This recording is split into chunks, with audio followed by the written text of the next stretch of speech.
Hello friends, कैसे हैं आप सब। हम ऑलरेडी देख चुके हैं कि ट्रांजैक्शंस को रिकॉर्ड करने के दो तरीके होते हैं। पहला with the help of journal entries और दूसरा है with the help of subsidiary books. और सब्सिडियरी बुक्स में भी हम ऑलरेडी कैश बुक देख चुके हैं। आज हम कैश बुक के अलावा जो सब्सिडियरी बुक्स हैं देखेंगे कि कैसे बनाते हैं। ठीक है, तो सबसे पहले शुरू करेंगे हम परचेज बुक से। एक एक करके सारे बुक्स हम कवर करेंगे। तो परचेज बुक पहली बात क्यों बनाते हैं, तो मैं आपको बता दूं कि परचेज बुक बनाते हैं credit purchase of goods transactions को रिकॉर्ड करने के लिए। ये तीन शब्दों को आप लिख लो। These three words are very important. कहीं गलती नहीं होनी चाहिए। स्टूडेंट्स गलती यहीं पे करते हैं, इन तीन वर्ड्स को भूल जाते हैं। कौन से तीन वर्ड्स? पहला क्रेडिट, दूसरा परचेज, तीसरा गुड्स। इन तीनों का जब कॉम्बिनेशन होगा तभी वो ट्रांजैक्शन परचेज बुक में आएगा। अगर नहीं है तो नहीं आएगा। For example, credit purchase of machinery नहीं आएगा। मैंने क्या बोला? Credit purchase of goods. Cash purchase of goods नहीं आएगा। तो ये किधर जाएगा? कैश परचेज ऑफ गुड्स ये जाएगा कैश बुक में। किधर जाएगा? कैश बुक में जाएगा। ठीक है। अच्छा, क्रेडिट सेल ऑफ गुड्स नहीं, परचेज बुक में नहीं आएगा। ये तीन वर्ड्स का कॉम्बिनेशन बहुत जरूरी है। ठीक है, क्रेडिट परचेज ऑफ गुड्स, बस। ठीक है। अब बहुत ही आसान चैप्टर है, बहुत ही आसानी से आप कोई भी सब्सिडरी बुक बना सकते हैं। अच्छा, ये जो परचेज बुक है, सेल्स बुक है, ये थोड़ी सी अलग है यदि हम कंपेयर करते हैं कैश बुक से। क्योंकि कैश बुक में हमने क्या देखा है, मैं आपको याद दिला देता हूं। जब हम कैश बुक बनाते हैं तो कैश अकाउंट नहीं बनाते हैं, हाँ या ना। और कैश बुक में बकायदा डेबिट भी होता है, क्रेडिट भी होता है। मगर परचेज बुक में ऐसा कुछ नहीं है। जब आप परचेज बुक बनाएंगे तो परचेज अकाउंट भी बनाएंगे, और यहाँ पे कुछ डेबिट क्रेडिट नहीं होता है। आई बात समझ में? कहीं आप डेबिट या क्रेडिट नहीं लिखेंगे। तो चलिए मैं आपको फॉर्मेट दिखाता हूँ और उसके बाद हम क्वेश्चन सॉल्व करेंगे। क्वेश्चन सॉल्व करना एकदम आसान है। Let's see. ये देखो, आप पहले सबसे पहले आप फॉर्मेट पे ध्यान दीजिए। सबसे पहले आप देख सकते हैं डेट, पर्टिकुलर्स। पर्टिकुलर्स में क्या लिखेंगे मैं आपको बता देता हूँ। पहली बात, आपने उधार में खरीदे हैं गुड्स, है ना, क्योंकि क्रेडिट अपन बोल रहे हैं। तो जिस व्यक्ति से उधार में खरीदे हैं उसका नाम आएगा, सबसे पहले उसका नाम आएगा। और यहाँ पे कुछ टू बाय नहीं लिखते हैं, जैसे अपन लिखते थे ना कैश बुक में हम लिखते हैं, या लेजर्स में हम लिखते हैं टू बाय, वो सब नहीं आएगा। सीधा सीधा यहाँ पे हम क्या लिखेंगे? जिस पार्टी से, जिस फर्म से, जिस कंपनी से हमने गुड्स खरीदे हैं उसका नाम ऊपर ऊपर आएगा। ठीक है। फिर उससे क्या क्या खरीदा है वो उसके नीचे लिखा जाएगा। ठीक है। इनवॉइस नंबर में, यदि क्वेश्चन में इनवॉइस नंबर दिया हुआ है तो वो लिखेंगे। एलएफ आमतौर पे वैसे कुछ नहीं रहता, उसको खाली छोड़ना रहता है, मगर बनाना जरूरी है। फिर डिटेल्स जो कॉलम है that is meant for calculation. आप जो कैलकुलेशंस करेंगे, क्योंकि एक पार्टी से हमने तीन गुड्स खरीदे हैं, तो उन तीनों गुड्स का टोटल कहाँ पे होगा? डिटेल्स कॉलम में होगा। उसका ट्रेड डिस्काउंट का कैलकुलेशन किधर होगा? डिटेल्स कॉलम में होगा। और फिर फाइनली जो अमाउंट आएगा वो लिखा जाएगा अमाउंट कॉलम में। क्लियर है?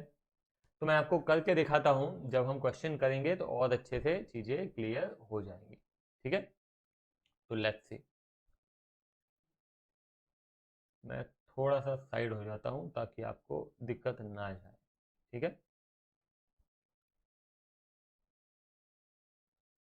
Sure, let's see. Record the following transaction in purchase book of Subhash general stores. May 1 bought from Messrs Chunni Lal Mamraj Delhi. तो सबसे पहले तो आप यहाँ पे हेडिंग डालेंगे, क्या है ये, परचेज बुक। ठीक है, अब क्या करना है, सबसे पहले हम आएंगे यहाँ पे 1 मई। तो यहाँ मैंने लिखा 1 मई। अब 1 मई को आप गुड्स किससे खरीद रहे हैं, मेसर्स चुन्नी लाल। तो सबसे पहले उसका नाम ही लिखा जाता है, मेसर्स चुन्नी लाल मामराज दिल्ली। बेटा फॉर्मेट याद करना पड़ेगा, ये ध्यान रखिएगा आप। मैं तो पहले कहूंगा कि एक बार फॉर्मेट अच्छे से याद करो और फिर बिना कॉपी पेस्ट किए खुद से फॉर्मेट बनाओ नोटबुक में, है ना, ये जरूरी है। क्योंकि प्रोसेस बड़ा ही सिंपल है, फॉर्मेट भी सिंपल है, मगर होता क्या है, बच्चे भूल जाते हैं। ठीक है, तो कितने कॉलम्स दिख रहे हैं आपको, देखो परचेज बुक, ये मैं सिंपल परचेज बुक बना रहा हूँ। एक और परचेज बुक होता है जिसमें कि डायरेक्ट एक्सपेंसेस को भी रिकॉर्ड करना पड़ता है, वहां पे कॉलम्स और ऐड हो जाते हैं, है ना। तो वैसे सिंपल है, देखा जाए तो डेट, पर्टिकुलर, इनवॉइस, ठीक है, फिर एलएफ, फिर उसके बाद डिटेल्स, फिर अमाउंट। कितने कॉलम्स हो गए, 6। हाँ, तो कौन कौन से कॉलम्स है, जल्दी एक बार मेरे साथ बोलिए, date, particular, invoice number, LF, details, amount. ठीक है, तो याद रखना है, सिंपल है। चलो अब उसके बाद क्या करना है वो ध्यान दो। ये सबसे पहले हमने क्या किया, फर्म का नाम लिखा, ये फर्म का नाम हो गया। उसके बाद उससे क्या क्या खरीदा है उसकी डिटेल यहाँ पे लिखनी पड़ती है। तो यहाँ पे मैं लिखूंगा 100 बैग्स ऑफ आईटीसी व्हीट आटा, ठीक है, एट 530 पर बैग। ठीक है, तो 100 × 530 कितना हो जाता है बोलो, ये यहाँ पे आएगा, ध्यान रखिएगा, 53,000। इनवॉइस नंबर कुछ दिया नहीं है, एलएफ भी कुछ है नहीं हमारे पास, तो हमने इसको खाली छोड़ दिया। ये डिटेल्स कॉलम में आएगा, अमाउंट कॉलम में नहीं आएगा, ध्यान रखिएगा। फिर उसके बाद 50 bags of rice basmati at 500 per bag. ठीक है, कितना हो जाएगा ये, 50 × 500 दैट इज 25,000। ठीक है, उसके बाद आप देख रहे हैं ट्रेड डिस्काउंट लिखा हुआ है, तो हम क्या करेंगे, ट्रेड डिस्काउंट लिखने से पहले इसका टोटल किया जाएगा। तो ये हो जाता है 78,000, राइट। आप बकायदा स्केल का यूज करते हुए सीधी लाइन ड्रॉ करेंगे। फिर उसके बाद यहाँ पे मैं क्या करूँगा, यहाँ पे मैं लिखूंगा लेस ट्रेड डिस्काउंट, कितना है, 10%। तो 10% ये हो जाता है 7800। ये ब्रैकेट ड्रॉ किया क्योंकि माइनस है, फिर ये मैंने यहाँ पे लाइन ड्रॉ की। अब उसके बाद जो अमाउंट आएगा वो यहाँ पे लिखा जाएगा। तो कितना हो जाएगा ये अमाउंट, ये हो जाएगा 70,200। ठीक है, अमाउंट किधर लिखा जाएगा, इधर लिखा जाएगा 70,200। उसके बाद अगला ट्रांजैक्शन May 3।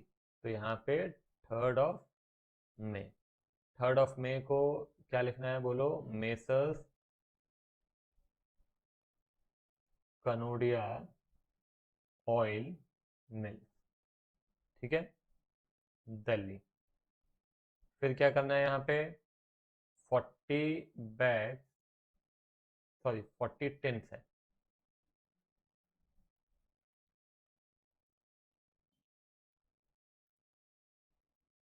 हाँ, 40 टिन्स ऑयल एट 1500 पर टिन।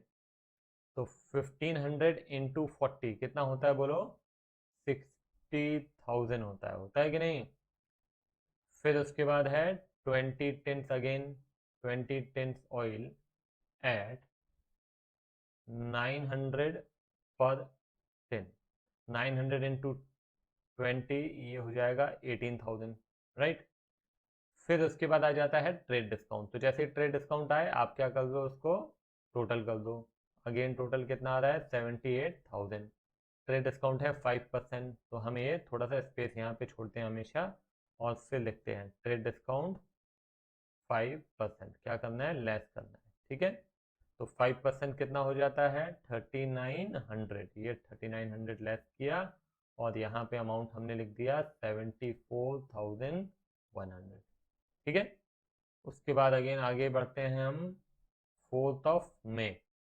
4th ऑफ मे में किससे खरीदे हैं, messrs Gupta brothers Hapur, messrs Gupta brothers Hapur, ठीक है। क्या खरीदा, 25 बैग ग्राम, तो 25 बैग ग्राम खरीदा एट 480 पर बैग है, ठीक है। 25 इंटू 480 कितना होता है, 12,000 होगा क्या, 480 इंटू 25, 12,000, ठीक है। तो ये 12,000 हो गया। फिर उसके बाद है 40 बैग्स ओट्स, 40 बैग्स ओट्स हैं एट 25 पर बैग, 25 पर बैग, तो 40 इंटू 25, 1000 होना चाहिए, 1000, ये हो गया 1000, ठीक है। अभी क्या करना है बोलो, अभी इसको भी हमने टोटल किया क्योंकि ट्रेड डिस्काउंट आ गया, तो ये मैंने टोटल किया कितना 13,000। फिर क्या करना है बोलो, अब इसमें हम लेस करेंगे, ट्रेड डिस्काउंट कितना है 5%, तो ये 5% ट्रेड डिस्काउंट, 5% हो जाता है 650, तो ये कितना हो जाएगा बोलो, ये हो जाएगा 12350, ठीक है। अब क्या करना है, इन सबका टोटल करना है 7200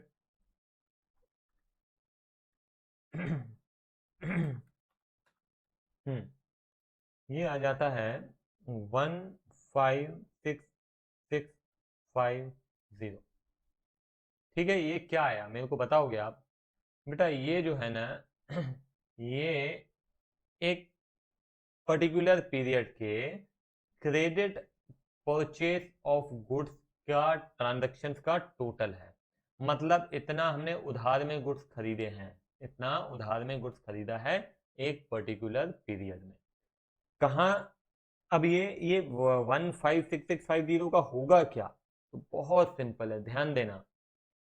इसका जो टोटल होता है वो चला जाता है परचेज अकाउंट के डेबिट में। कहाँ जाता है, परचेज अकाउंट के डेबिट में, क्योंकि ऑब्वियस सी बात है ये परचेज किया है तो आपको लिखना तो पड़ेगा ना लेजर में, तो बकायदा लेजर बनाया जाता है और उस लेजर में ये जो देख रहे हैं ना आप टोटल, ये उसके डेबिट में जाता है। तो यहां पे मैं क्या लिखूंगा, यहां पे मैं लिखूंगा परचेज अकाउंट डेबिट, ये इसलिए लिख रहा हूं क्योंकि ये आपको पता चलना चाहिए, ये लिखना ही पड़ेगा आपको एग्जाम में भी। ये कहाँ जाएगा, ये परचेज अकाउंट के डेबिट में जाएगा, क्योंकि आप ये वैसे क्या करते हो, आप जर्नल एंट्री पास करते हो, तो जब जर्नल एंट्री पास करते तो भी तो ऐसा ही आता है, ये टोटल अमाउंट आता है, इन ट्रांजेक्शन को अलग अलग भी रिकॉर्ड करते। आप पहला ट्रांजेक्शन रिकॉर्ड करते, purchase account debited to Chunni Lal 7200, फिर purchase account debit to Kanodia Lal 7400, फिर purchase account debit to Gupta brothers. तो ऐसा करते करते परचेज अकाउंट डेबिट होता कि नहीं इन तीनों का मिला के, तो इन मिला के ये हो जाता। अब आपके मन में सवाल आ सकता है कि सर आप बोल रहे हो purchase account debited to Chunni लाल होगा, परचेज टू कनोडिया होगा, परचेज टू गुप्ता होगा, तो जब आप परचेज को डेबिट कर रहे हो तो ये चुन्नी लाल, कनोडिया ऑयल, गुप्ता ब्रदर्स इनको क्रेडिट नहीं करोगे क्या, बिल्कुल करेंगे। जब हम इसकी पोस्टिंग सीखेंगे तो वो मैं आपको सब बताऊंगा कि परचेज बुक में से पोस्टिंग कैसे की जाती है। क्योंकि देखो सिंपल सा नियम है अकाउंटिंग का, जितना डेबिट उतना क्रेडिट, ये सिंपल सा रूल हमेशा ध्यान रखो। तो यदि मैं परचेज डेबिट कर रहा हूं तो क्रेडिटर्स को मेरे को क्रेडिट भी करना पड़ेगा।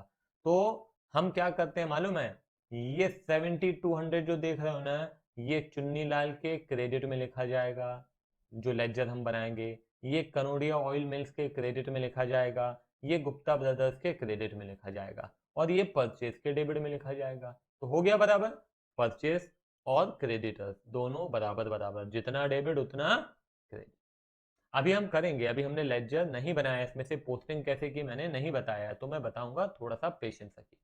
ठीक है, तो ये क्लियर है अभी आपको किस तरह से परचेज बुक बनाया जाता है ना। तो मैं कहूंगा कि जो अगला क्वेश्चन है वो आप खुद से ट्राई करें, आपको डेफिनेटली बनेगा, नहीं बनेगा तो आप सोल्यूशन देख सकते हैं। ठीक है, तो चलो यहीं पे खत्म करते हैं, बाय बाय।